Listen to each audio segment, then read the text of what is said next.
Good morning and welcome to Senate State Affairs at this late hour in the session. Appreciate your attendance and your interest in our agenda this morning. We'll ask our Secretary, Peggy, to take a silent roll and again, appreciate the committee meeting and an extra meeting date. And I have to work it into the conversation today, and I do it out of utmost respect. Yesterday, one of our committee members became a doctor, and Dr. Lee, and we're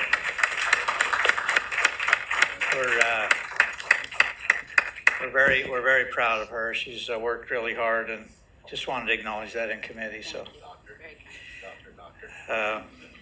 anyway, let's get started with. And before we do, I want to recognize and welcome President Green from the University of Idaho, and also President Lynn from the University of Phoenix. And appreciate you being in committee this morning. With that, let's start with RS 31736. Senator Anthem. With your permission, Mr. Chair. Yes. Thank you, Mr. Chairman, members of the committee. Before you is RS 31736. This will look familiar to members of the committee. It is a slight alteration of an RS and bill that was sent to the floor recently. As you'll see in the piece of legislation, it addresses the issue of a 5-day and 4-day school week with regard to House Bill 521, which was recently passed by the Senate. It alters from that other bill by leaving in a 10-year requirement, a requirement for a 10-year strategic plan, excuse me, and attestation regarding compliance with dignity and non-discrimination in public education. The other major difference is on page 2, where appointments to the state board are subject to the advice and consent of the Senate. With that, I ask that it be introduced. Thank you, Senator Anthem. Are there questions? Senator Winder. Mr. Chairman, I would move that we introduce for print RS 31736. Second. Motion by Senator Winder, second by Senator Burnt, that RS 31736 be introduced. Discussion. Senator Winder. Thank you. I think this is a good approach based upon what we think we can get done in the Senate, and so I would urge your support. Other discussion on the motion? Not seeing any. Those in favor indicate by saying aye. Aye. Any opposed? Motion carries. Thank you, Senator Anthem. Next, we'll go to Senator Winder with RS 31735. Senator Winder, and you can present from there. Thank you, Mr. Chairman. Just quickly, we've had a lot of discussion about DEI and the impacts it has on our higher education institutions, and I think it's time we actually gather some facts. And so that's what this resolution would do. It would allow for a interim committee made up of House and Senate members, potential for non-legislative members to be appointed as ex officio members with non-voting rights. Fiscal notes about $10,000 to cover travel expenses for members of that interim committee. I think this would be a great way to move forward and again, gather the facts on this issue before anything's done. Are there questions for Senator Winder? Don't see any. The committee, what's your wishes with RS 31735? Senator Anthem. Thank you, Mr. Chairman. I move that we introduce RS 31735. Second. Motion by Senator Anthem, second by Senator Winder, that RS 31735 be sent to print. Discussion on the motion. Senator Winthrop. Thank you, Mr. Chair and committee. When Senator Winder talked about hoping to get the facts about diversity, equity, and inclusion, my guess is that we're going to actually see the positive impacts of creating inclusive environments in our college campuses and making sure everybody fits in and belongs, especially folks who've been marginalized historically and for a long period of time. I think the tone and tenor of the resolution, however, is slanted and is skewed negatively, and it almost feels like we're on a witch hunt. And I remember a certain CRT committee that was held one summer that didn't go very far and caused a lot of angst. So I'm really questionable about the government trying to involve itself in this aspect. So I can't support the introduction of this bill unless it really is a more neutral stance of how is this impacting the positives as well. Other discussion on the motion? Senator Winder? Mr. Chairman, I think that is the purpose of the committee, is look at what are the impacts, plus and minuses, and before we do something that isn't appropriate. Senator Wintrow? Thank you, Mr. Chair. I don't want to debate or belinger that, but here on page 2, it says, whereas it is also the intent of the legislature that no state appropriated funds are used to support diversity, equity, inclusion. I don't think that's about investigating. That's basically saying we're not going to do it, even if it is having a benefit on our campus. I mean, and student activities, which clubs, events, organizations. I mean, I worked on college campuses, and student events and student organizations are protected by First Amendment practices. So I'm a little concerned about that statement. I don't see any other discussion. Those in favor of sending RS 31735 to print indicate by saying aye. Aye. Any opposed? Senator Wintrow will be recorded as voting no. Motion carries. Next, we're going to go with Senate Bill 1450, and that, Senator Winder, I believe we're going to defer to Carolyn Troy and Mr. possibly Chairman. Kate Haas and Senator Winder. With your permission, could we take care of Senate Bill 1443 first, so Senator Burton-Shaw just stuck here waiting? This may take a while to go through the other one. Yeah, appreciate that. Senator Burton-Shaw, you are welcome to tell us about 1443, and I should have done that so we could get you to JFAC. Thank you, Mr. Chairman. Van Burton-Shaw, Senate District 31. What you have before you today is to deal with a protection of state endowment lands. And Senate Bill 1443, if you look at it in line 13, it says that to provide for location and protection and sale of or rental of state endowment lands. The important thing for us is the protection.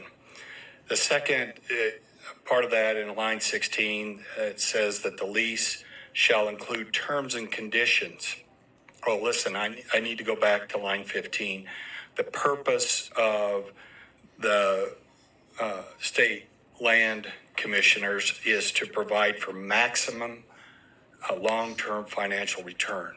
And that's their mission. So with that in mind, we need to provide leases and terms that are sustainable and manageable. And third, that there's bonding that takes place for the reclamation and restoration of leased lands. And then fourth, in line 20, to promulgate rules that fit the aspects of that land. First, in the handouts that you have, the first part, you'll see a land lease permit for these encampments that take place in Island Park and other places, I think up in McCall and other places. But there's a $250 permit you see in line 2, and then it provides for 45 camping tents.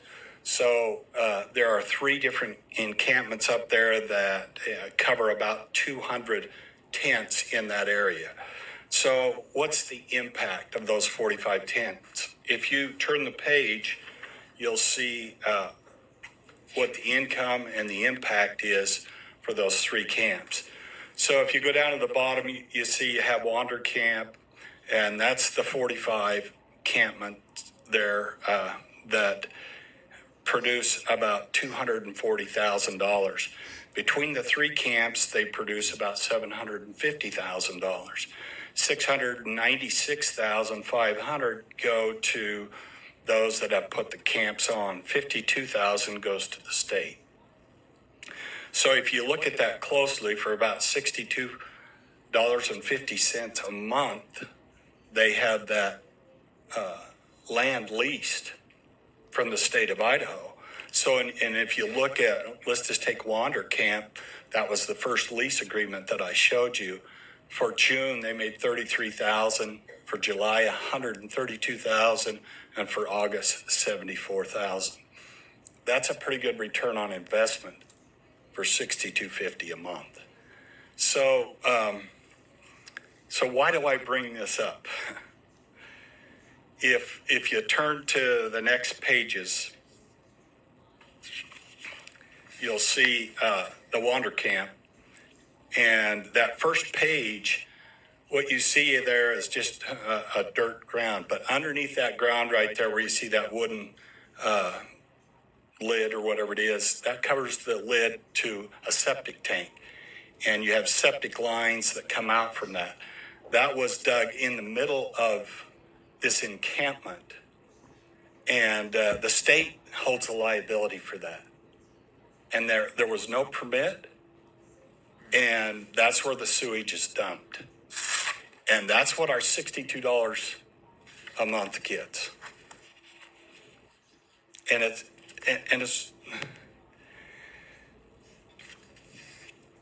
we hold the liability to that. And if you took a livestock operation that runs on this piece of ground, if that ground looked like that, we would be expelled. If you turn the next page, you'll see what used to be a 2-track road that is now a freeway, embossed in mud. And the third page, you'll see that as well. So what's the impact? We have in that area a new hotel that costs $24 million to build.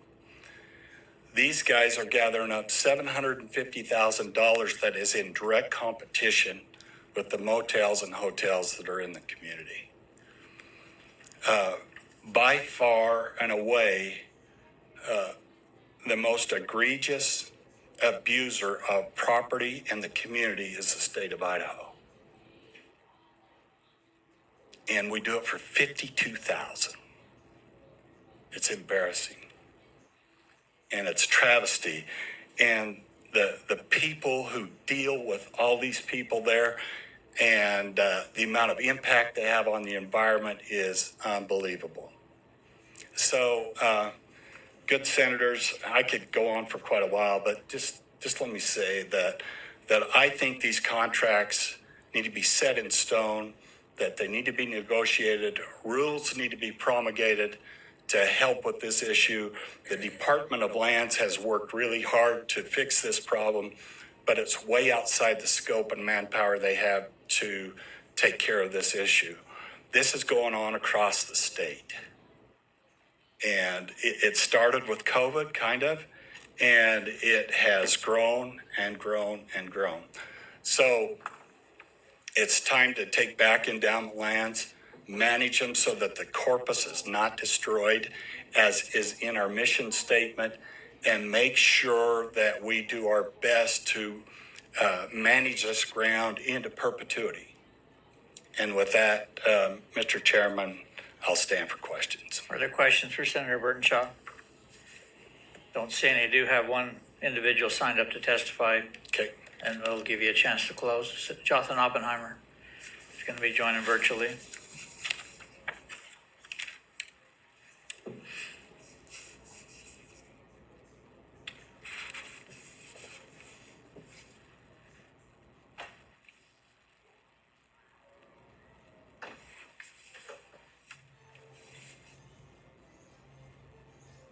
Good morning. Good morning, Mr. Chairman and members of the committee. Can you hear me okay? Yes. Okay, great. Thank you. For the record, appreciate the opportunity to testify. My name is Jonathan Oppenheimer, and I represent the Idaho Conservation League. The Idaho Conservation League has worked since 1973 to protect the air you breathe, the water you drink, and the lands and wildlife you love. We are pleased to stand before you this morning to support Senate Bill 1443. Feel that appreciate that the bill does recognize that all endowment lands, including those acquired as well as those granted at the time of statehood, must maximize returns. Do have one question or just comment that the prior version of the bill did include permits and contracts, and just have some concern and want to ensure that as the rulemaking moves forward with regards to the implementation of this bill, that it does consider the opportunity and the need to restore all state lands, regardless of whether it is a permit, a contract, a lease, or other form of agreement. And so just have that comment on that. But mining and timber sales already require remediation and replanting, and we feel appropriately, as the sponsors do, that camping or glamping, as it is sometimes known, also require remediation as well as other activities. So again, appreciate the opportunity to testify and happy to stand for any questions. Are there questions for Mr. Oppenheimer? Don't see any. Thank you for joining us this morning. Don't have anyone else signed up. Is there someone that intended to speak to this that was not successful signing up? Don't see any. Do you all want to offer any closing remarks, Senator? Okay. Committee, Senate Bill 1450 is before us. Senator Winder. Thank you. Just a brief comment before I submit a motion.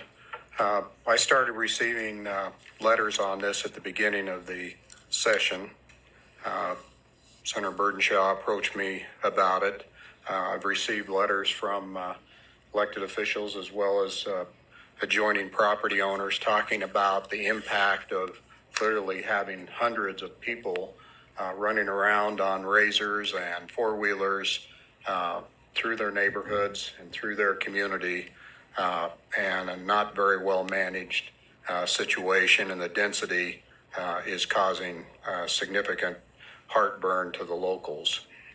So I'm going to move that we send this 1443 to the floor with a recommendation and do pass. Second. Motion by Senator Winder, second by Senator Anton, that Senate Bill 1443 be sent to the floor with a recommendation and do pass. Discussion on the motion. Don't see any. Those in favor indicate by saying aye. Aye. Any opposed? Motion carries. Let you get back to JFAC, Senator. Don't spend it all. Okay. Thank you. Now we'll go to Senate Bill 1450. Senator Winder. Thank you, Mr. Chairman. As you are aware and the committee is aware, this issue's been before the legislature throughout this session.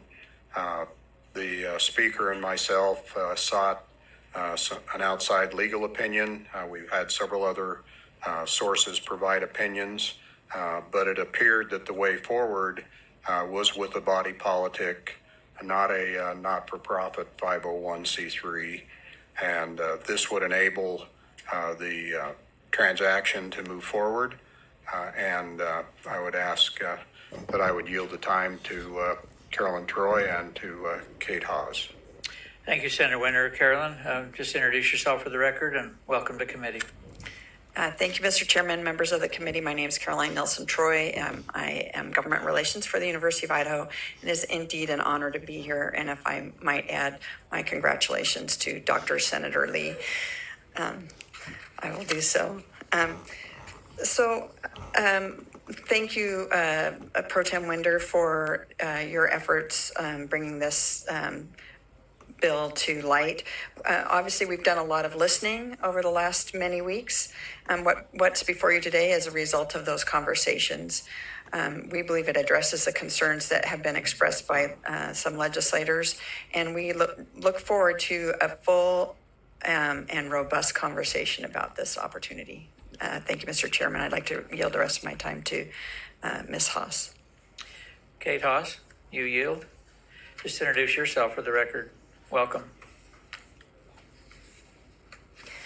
Chairman, members of the committee, Kate Haas with Kestrel West here today on behalf of the University of Phoenix. Excuse me. I will walk you briefly through the bill. There's kind of a lot there, so I'll just hit the high points, and then if there are any additional questions, I'm happy to do my best to answer those. There are some broad themes, as both the Senator and Caroline mentioned, that are really addressed in this bill. I think those themes are governance and transparency. Those are probably the two biggest, but also benefiting all Idahoans is another kind of important theme here. So, and protecting the state, excuse me. So those would be our big four. As the Senator mentioned, the kind of first and foremost thing that this bill does is establishes 4-3 education, which is essentially a DBA for University of Phoenix, as an independent corporate body politic. As you know, that is a government instrumentality and a legislative creation, but not a state agency. So that it functions a lot like we have some of these already, the Idaho Housing and Finance Authority, and then also Your Health Idaho. So we have some of these that are already existing and functioning quite well. Additionally, it spells out in statute the board members. There are 11 board members. The Board of Trustees is the governing body that will actually control the operations and make some of those decisions. 2 legislators will be on the board should this bill pass, a senator and a House member, as well as the presidents of the University of Idaho and Phoenix and the president of the Board of Regents, also known as the state board in their other capacity. Additionally, you have 6 other members who are independent. That means that they have to be independent of the University of Idaho and the University of Phoenix, no familial or financial ties to either institution or any of their affiliates, so that you've got folks who don't otherwise have interests governing those decisions and controlling the majority of that board. Neither the board members nor anyone who works for 4-3 are going to be considered state employees. That's just an important distinction. So we're not adding state employees. They're not eligible for PERSI. They're not eligible for benefits. They continue on their own separately, just as we have done with other corporate body politics in the state. There's quite a bit of other language that, again, is very standard for corporate body politics. In terms of powers of the board, so the board 443 is granted the authority, broadly speaking, to acquire and operate the assets of University of Phoenix. That's sort of the purpose here. They can approve bylaws, which will be a public document. The other thing that is important, a lot of the language in there in terms of what the board can do is pretty standard to running an organization. It allows them specifically to borrow money, and that's an important piece because that is what gives the ability for the bonds to occur. So 4-3 is the entity that will be doing the bonding. And that comes into play later when we talk about how we're protecting the state and separating 4-3 from the state for purposes of bonding. So for the limitations on the board, here's what you can do, and here's what you can't do. Those things are spelled out pretty clearly in statute. There's one phrase in there that I jokingly refer to as the don't come to JFAC provision. So there's a clear provision in the legislation that states that they have to be self-supporting financially and they may not seek financial support from the state of Idaho. We have, as a legislature, all witnessed some outside organizations that are tied to the state that have not gone well, that have come back to JFAC and said, hey, can we have some money this year? We promise we won't be back. And then they come back the next year and say, oh, you know what? We just need a little bit more. So this provision says, nope, we're not doing any of that. You have to be self-supporting. Additionally, it does allow for the Board of Regents to take on liability that President Green has spoken about publicly. So there are two pieces there. The first is a backstop on the bond repayments that is up to $9.9 million annually, but that's a last resort payment, and it has a cap of $50 million in aggregate. So it can occur over a longer period of time, but effectively would be a 5-year cap. And then they are also allowed to sign Title IV documents for the U.S. Department of Education. So those are the permitted liabilities that are out there. Beyond that, that's it. That's the only liability that they're allowed to take on, and the rest of it is separate. Additionally, I think that perhaps the most important limitation is related to the bonds. What is not specifically stated there, other than that, the state will take on no liability for the bonds. There's an entire subsection dedicated to it that essentially says the bonds cannot be issued to the state. They're exclusively the debt of 4-3 education. The state will not be liable for them. You're not using the state's credit for them. They are not enforceable against the state. And all of that must be on the face of the bond. So it's a buyer beware provision. So that when they go to sell the bonds, anyone who is buying the bonds is aware that the state is not going to back them up. And should things go south, for the record, we don't think they're going to, but if they were, the bondholders would essentially just be on their own and lose their money, and they would know that up front. So we think that's a very clear protection for the state that's written into this bill. And then finally, it creates a dedicated fund for some of the excess revenues that we expect to be coming off of 4-3 Education University of Phoenix. The company's doing quite well, and in the new structure, there would not be a private equity owner, so there would be a place for some of those revenues to go. They would hit a dedicated fund that would go through the appropriations process, and JFAC would be able to take a look at what's in that fund and choose how they would like to spend it within kind of post-secondary education. So that gives the legislature another piece of ongoing oversight. And then the final piece of oversight is a reporting requirement. So every year they will be required to do a written report that's available to all legislators, as well as give verbal presentations to both JFAC and the germane committees. So we think there's quite a bit of kind of ongoing oversight and opportunity for legislators to get feedback live time throughout the course of any given financial cycle to know where things are and how they're doing. So that's a lot. I will pause there and see if anyone has any questions. Are there questions for either Ms. Haas or Ms. Troy? Senator Wintrow. Oh, darn it. Thank you, Mr. Chair. I always have questions. You're so kind. Okay, so I do have a couple of questions, Ms. Haas. Mr. Chair and Ms. Haas. So you mentioned the student loans in Title IV.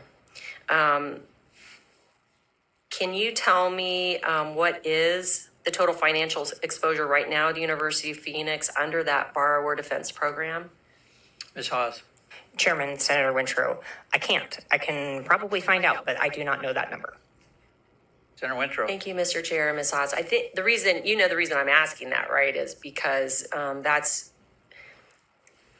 I guess, let me ask another question, then I'll go back to that. But, big picture, why do you think a public entity should be created by the state of Idaho to provide the liability, to protect or, the liabilities incurred from a private institution? So here's the public, here's the private institution. Ms. Haas. Senator Guthrie, Senator Wintrow, you can let me know if this doesn't fully answer your question, but I think this is kind of where you're going. So, that as today, as currently constituted as a private entity, the University of Phoenix has world-class compliance systems. So every institution deals with these same types of student loan issues, whether you're public, private, but they all have the exact same things. As a for-profit institution, they are subject to more of them, I think, than nonprofits are. That's one thing that I would say the University of Phoenix leadership team is really excited about, is being able to become a nonprofit and really be able to focus on their mission. And the folks who just generally don't like for-profit institutions will no longer have Phoenix in their sights. But they have very complex systems so that they are aware of each of these students and each of the claims, and every one of those claims that comes in, whether it's to Phoenix or the U.S. Department of Education, are evaluated on an individual basis. So there's a lot of information that comes in around each of them, which is why we do know that there are a lot of them that simply are meritless, right? So on both sides of the spectrum, you've got the University of Phoenix and then also the U.S. Department of Education. Both sides have to go through anytime one comes in and really evaluate, does it have merit or not? And so they are able to go through that kind of evaluation and have a lot of data around each of those and feel very, very confident in their systems and knowing what has merit and what doesn't. And so I think that's a big piece of it too, where it's not just a crazy number that's out there, right? It's no, there's some real meat on it in order for anything to progress, which is true on the U.S. Department of Education side too. Senator Wintrow? Thank you, Mr. Chair. Ms. Hawes. I mean, the reason I'm asking those questions is because when I went through the bill and I just started highlighting every time I saw Board of Regents, because that's the state of Idaho, any connection to the state, the House of Representatives, the state Senate, the president of the University of Idaho, and the treasurer's account. And so as I read this in the language, I'm wondering if it seems like there's a lot of ties that keep coming back to the state, and that my question truly is, is there truly a shield in between the state and this private entity and liability? And in particular, that's what I'm trying to ascertain. What is the liability? I know there was an FTC investigation. I don't know if it's over. I don't know how much money that was settled in claim settlements and those kind of things. But in the end, I think our job is to just really examine, is there a wall in between the state of Idaho if things go wrong? And is there an escape hatch for the state if it goes wrong? Because it seems like there just keeps to be connections. Even that treasurer account is a connection to the state of Idaho. So that's kind of where I am. Maybe you can address all that. I don't know if there's one question in there, but maybe that's, yeah. Ms. Hawes? Chairman, Senator Wintrow. So it's a good question. Yes, is the short version. There is a very clear wall. The structure is very specific for that wall. As a corporate body politic, that structure, it's still a separate legal entity. It's no longer a private nonprofit. So we've got some oversight, which is really important, but it's still a separate legal entity. And then in addition to that, even though, let's say you've got state affiliated is what we call them, really, folks on the board, right? The non-independent folks. Your question is, okay, well, does that give us a tie? Well, I would point you to language on page 5, sub 3, it starts on line 28. And this is actually standard language, but for this question, it's really important. There's specific indemnity language so that, no, you can't go after anyone who's on the board, whether they're an independent person or someone who's affiliated with the state, right? So that removes, I think, most of your highlights right there. And then I think separately, it is a separate legal structure, right? And this has been vetted by many people who have way more experience in this than I do. I wouldn't claim to be the expert on it, but I did try to count them all up while I was on my run this morning, and I got to a baker's dozen and then stopped. So it has been vetted by a number of attorneys in state and nationally who deal with bonding and liability and how do you keep it in a box. And particularly with regard to this legislation, the focus has been how do we protect the state? And so I would say that that's been a key element of crafting this, is making sure that we are doing that. Senator Byrne, I'm going to go and then I'll see how many lights come on. Senator Byrne. Thank you, Mr. Chairman. Thank you, Kate. This is a unique situation, a unique deal. Are you aware of any other deals similar to this in higher education that can be compared across the country that's been done before? Ms. Hawes? Chairman, Senator, so there have been other for-profit online schools, competitors, if you will, that have affiliated with states and become nonprofits. To the extent that any two are the same, that's probably where it ends. Every single one of those has looked different, just depending upon the deal and the state and the timing. So there are sort of a little yes and a little no, I guess, is the answer.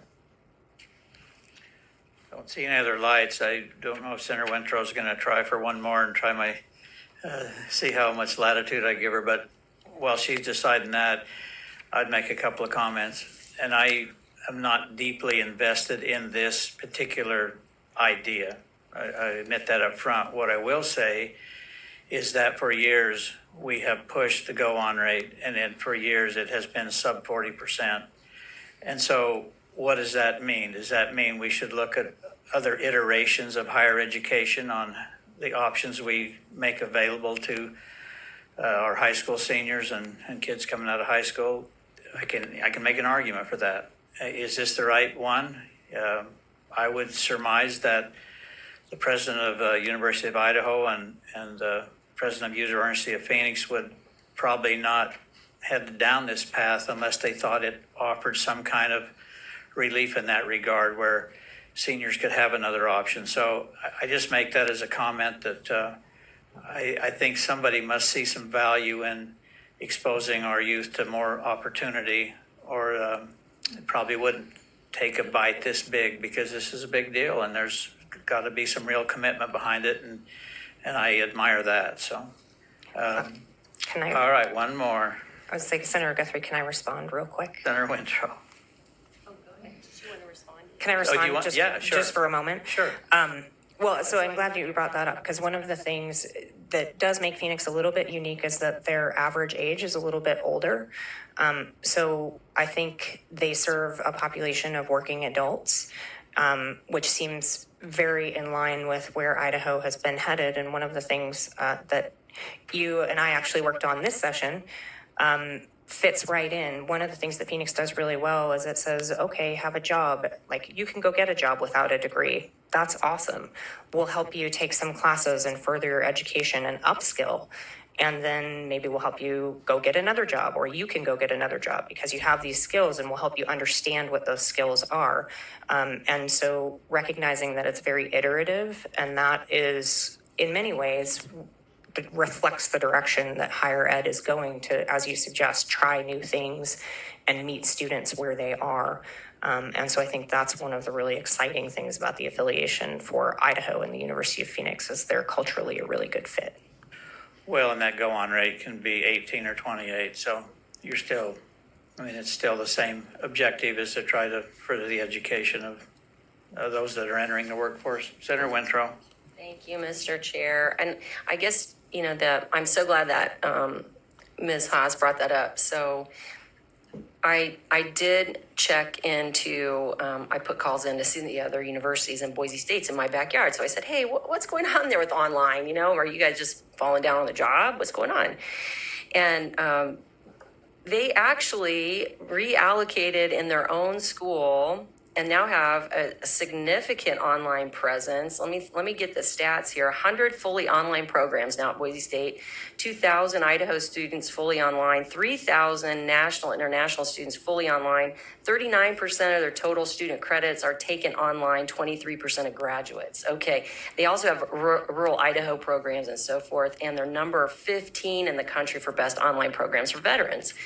So, that's what I'm kind of wondering about, is if one institution can do that within its own confines with the pressure from this legislature and be that successful. I'm just curious why we need to buy a private institution, shield it from the state of Idaho, make sure the liabilities, all this work,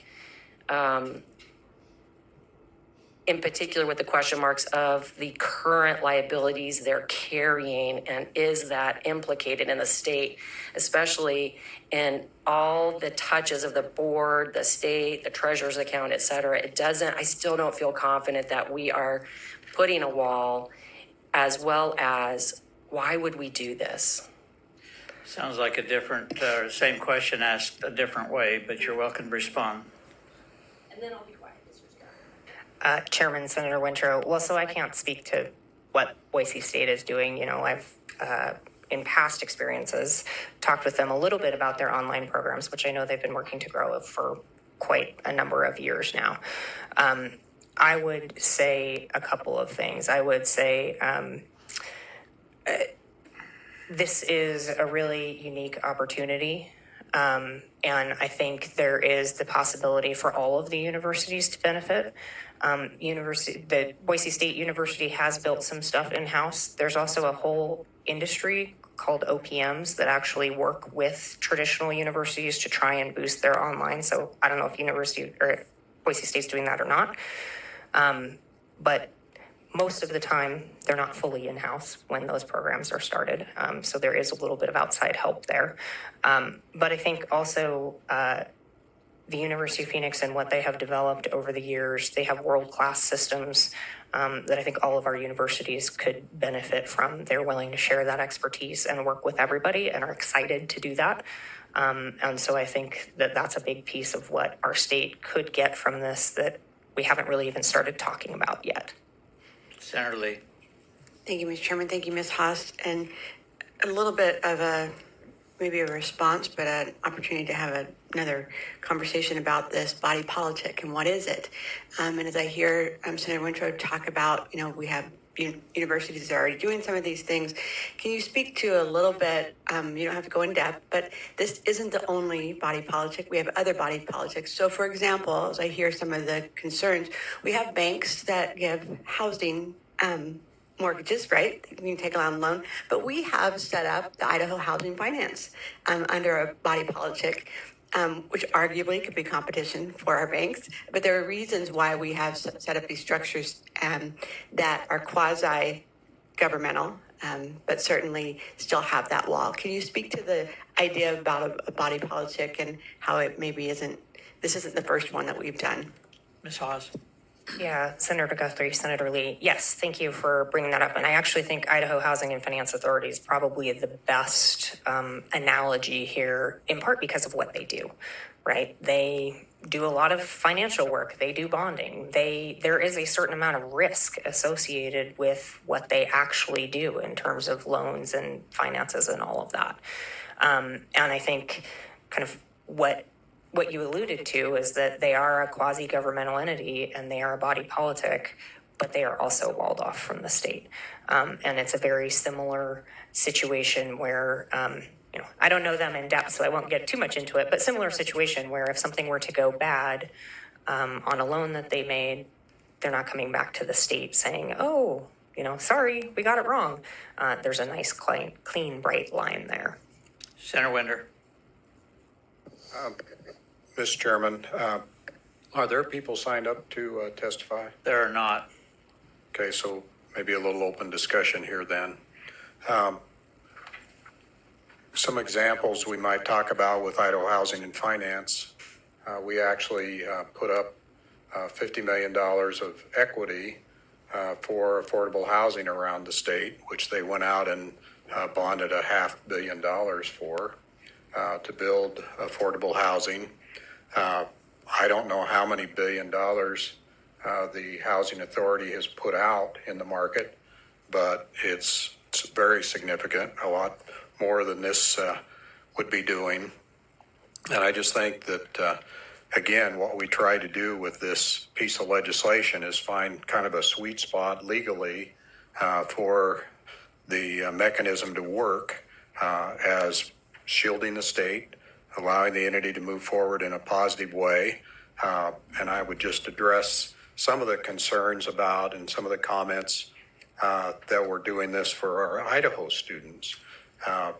That's true, and it's going to be a significant advantage to have the platform to be able to actually get student loans under this format that they have difficulty with the current administration with in the other for-profit format.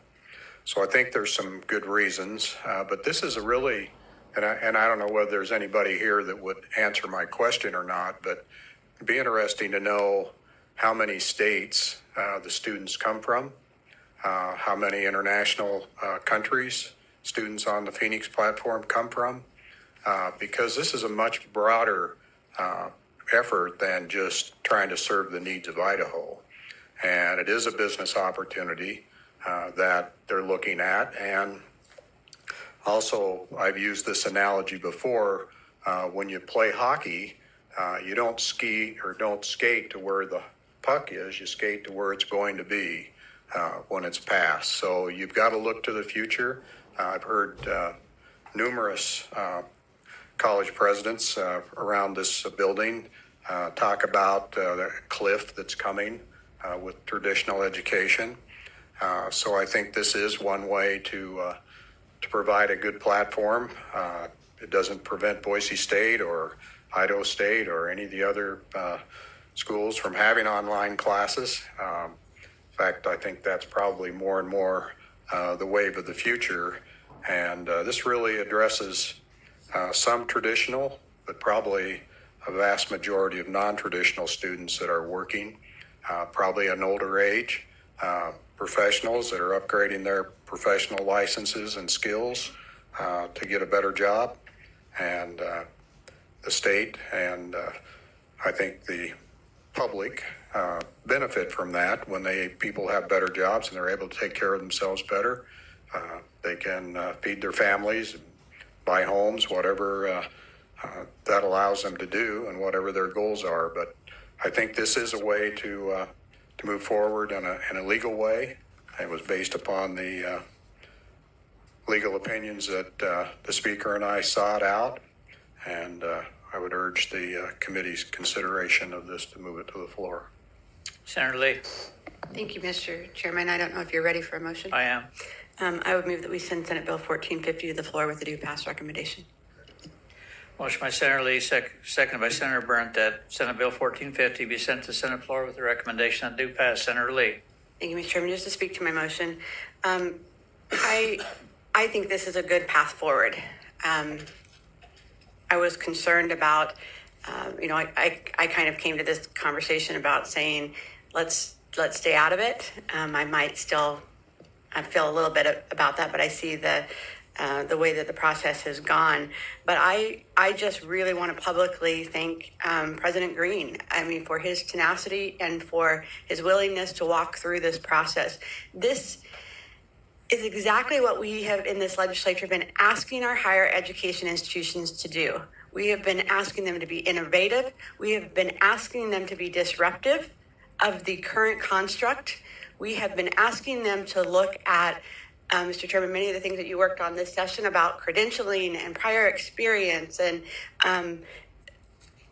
the certifications and badges and things that in particular our adult students are underemployed, are underskilled, are folks who are juggling kids and jobs and mortgages and all of those things. How can they go on and stay in Idaho? And so I think it's exceptionally innovative. And I know that this has been a long process, President Green, and our friends from the University of Phoenix, but this will benefit Idaho very much the same way that we're looking at launch. As we look at how are we investing in individuals and students and opportunities, and I think that we will look back 10 years from now if we can get this right, and this will be something that we can celebrate, and it can be a model for opportunity in Idaho. So thank you, Mr. Chairman, for letting me. Thank you, Senator Lee. Senator Burnt. Thank you, Mr. Chairman. I'm really grateful that and glad that we were able to find the right structure to do this deal. I'm glad that we finally got there and we're doing it right, because I think the benefits of this of the University of Phoenix deal for the University of Idaho and for the state of Idaho are enormous, and they're substantial. I echo a lot of the same thoughts that Senator Lee said. This is innovative. We're going to, 10 years from now, we're going to look back, maybe 15 years from now, we're going to say, wow. In the entire nation is going to be looking at Idaho because of what we are about ready to do. I think it's that big of a deal. If there's one thing that I would like to add to that, and I've spoke to Carolyn Troy about this and President Green about this, as we go forward with this, I don't want to get into the policy of this because I know there's a lot of vision that's coming along with this deal and what this is going to look like. But if I can just say one thing, and that's, let's take care of Idahoans in the process of this deal. I think that we're going to make a little bit of money in this deal going forward. And I think with that, with the profit in the money made, that we take care of Idaho's students. And I think that could possibly be one of the greatest legacies of this deal going forward, is that we took care of non-traditional students, adults who wanted a different path forward, who wanted to further their career. And this might be one of the most perfect things that we'll be able to, we can provide them as Idahoans at a discount.